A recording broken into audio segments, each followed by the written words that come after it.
cette décharge aujourd'hui, qu'on le dise ou non, constitue une plaie. Quels que soient nos investissements, quelle que soit la mise en œuvre du programme Ciment 2040, avec tous les investissements qui sont attendus, on ne peut pas se permettre de laisser cette décharge à ciel ouvert au cœur de la ville de Conakry, avec son lot de conséquences que nous connaissons. Il faudrait tout simplement passer dans les quartiers de Makolon, de Dar es Salaam, pour constater du visu les difficultés et les problèmes que subissent ces populations environnantes. Nous en sommes conscients et c'est pour ce faire que le chef de l'État pour la 5e République a décidé que la priorité du ministère de l'Assainissement, avant d'engager d'autres réformes, c'est de travailler pour mettre un terme à cette décharge et en faire un pacte national. Et pour ce faire, nous sommes déjà en contact avec des ingénieurs, des Chinois qui sont en train de travailler. L'objectif, c'est de transformer l'ensemble de ces ordures en électricité.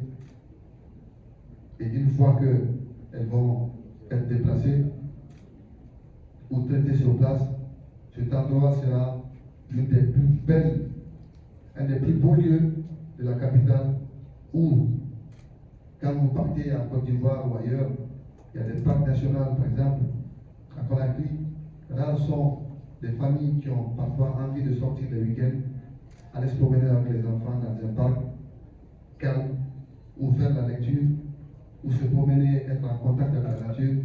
Et l'objectif, c'est de transformer cette souffrance depuis 40 ans en opportunité pour permettre à les Guinéens de se dire que si on veut, on peut.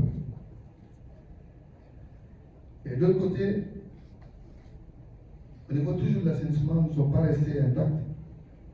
Nous avons fait un état des lieux.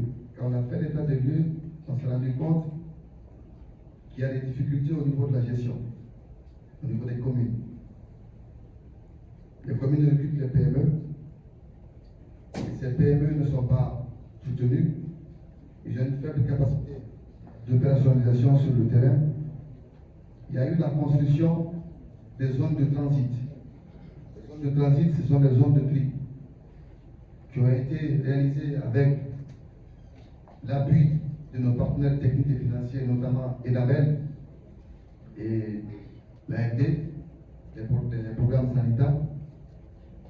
À l'époque, le ministère de l'Urbanisme et de l'Habitat a mis à la disposition du partenaire des sites qui devaient constituer les zones de tri.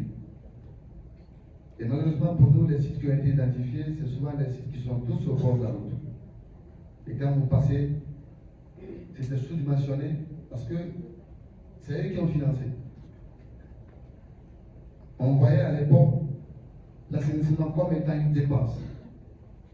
On n'a pas envisagé que l'assainissement était un investissement. Ces jours